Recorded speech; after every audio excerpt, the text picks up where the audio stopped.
etc. So now, when you're 23, 24, 25, you can start building your business. Does this kind of make sense what I mean by this, right?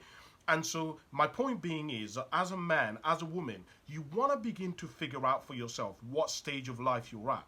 I have what I call the 6 stages of life, which are survival, security, freedom, mastery, pioneering and contribution, and then the highest stage of life that you can go to is what I call self-actualization. Let me run through these briefly so we can I can help you with them because they may be able to add some value to the quality of your life. So the first stage of life is what I call survival. Survival is where the majority of people start off, meaning you're struggling, you're doing the best that you can.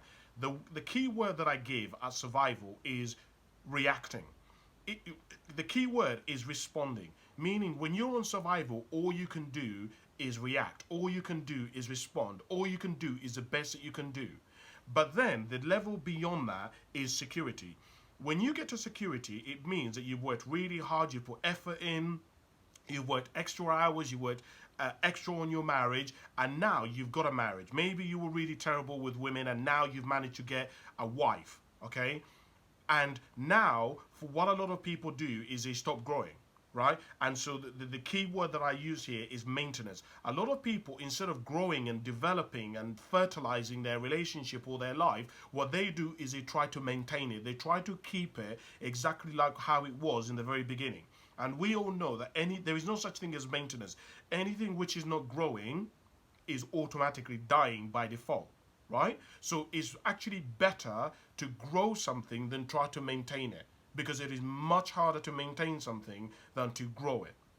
And the thing about life is constantly wanting to grow. I mean, to the point where you look at things like trees or viruses. What does a virus do? It multiplies, it grows, it tries to expand to all of its capacities and the different areas of the body as it can. Beyond that, we then now get to what I call freedom. Freedom, the key word there is risk, because to go from security to freedom means that you have to create. Okay? Now, creating means that you have to risk something. Your money, your time, your resources. You know, there are some people who've got to a point in their marriage where they've hit a plateau. And to be able to take their marriage to the next level, they may have to maybe have kids, right? They've reached a point where they're like, man, we feel like something is missing. And it may be kids, or it may be that they need to reconnect with who they are, with taking things to maybe in a relationship, they don't have a mission for their relationship. They don't have a purpose for their relationship. And in order to take their marriage to that next level, they may need to talk about some things in their marriage they've never even talked about. Maybe start a course or a workshop in their local community to help young people improve their marriage, but they've never actually thought about that, right? Do you understand what I mean by this? So beyond that, when you now get to mastery. Now, mastery, the key word that I use there is refinement. Refinement is all about taking what you've learned, taking what you've built, and now refining it. Meaning, you may find that you have money, you have success, you have everything, but the thing that is wrong is your health isn't in line. So that means you now have to go and realign your health. You may find that you are ultra successful, but you don't have a very good social life. So now your job is to diversify or to delegate to the degree where maybe somebody is running your business full time and you work you work part-time, and then you spend more time with your children, you spend more time on your hobbies, skiing, whatever it may be, developing a social group, right? Developing friendships. Do you understand what I mean by that? From that then, you then get to the next stage, or which is called pioneering or contribution.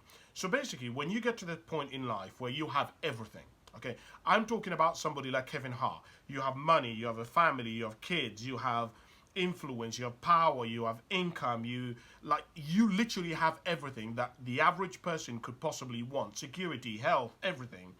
You have a major problem which most people don't experience in their life, which is you ask a question of what now? What the hell do you do now that you've reached everything?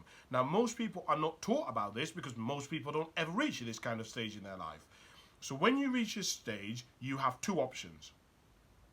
You either go towards pioneering or you go towards contribution. Now, most people go towards contribution, which means you go back and you teach other people, you go back and help other people, you set up a foundation, you set up a school, something like that. You understand what I mean? A workshop. But you go back and teach other people how to reach the same level as you have. A very few amount of people take things to a whole different level, which is where they go to what's called pioneering. This is where you have people like Richard Branson, people like Michael Jackson, people like Michael Jordan, people like Usain Bolt, people like David Beckham, who we talked about. There are a lot of footballers who they've done an amazing career. They've got loads of money. They don't need to work anymore. But David Beckham took things to a whole different level. He was the first footballer to start a football club, to then have a more underwear branding, and all of these different diversifications of his brand and of himself that he's got. A lot of people don't do that because you basically have to work even harder. Michael Jackson had made it with the Jackson 5, but he took things to a whole different level, right? With the Thriller album and whatever. So believe it or not, even when you get to that stage, there's another stage which takes things to an even higher level, where you now have what I call self-actualization.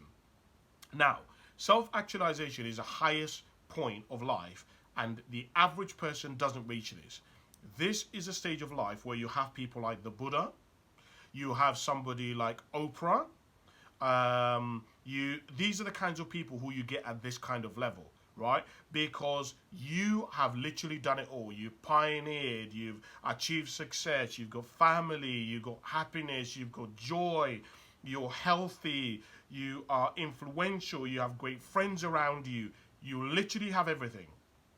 And the key word at self-actualization is peace. Now, I didn't tell you what the key word of pioneering and contribution was. The key word there is fulfillment. At self-actualization, the key word is peace. What I basically say to people is, at fulfillment, at self-actualization, what you are trying to do is to put your house in order. Is to gather things so that you don't have to worry. Are the kids okay? Is the house safe? Is the next generation all right? Did I complete everything that I wanted to complete? Am I happy? Have I given peace to my parents? Have I forgiven my parents? Have I looked after them? Do you understand what I mean by this? It's a whole different level. Now, in me explaining all this to you, I'm explaining this to you because my point to you is a lot of people don't even realize whereabouts on that scale they're at. They have no idea what stage of life they're at. They're just kind of going along. And I realize part of the reason why a lot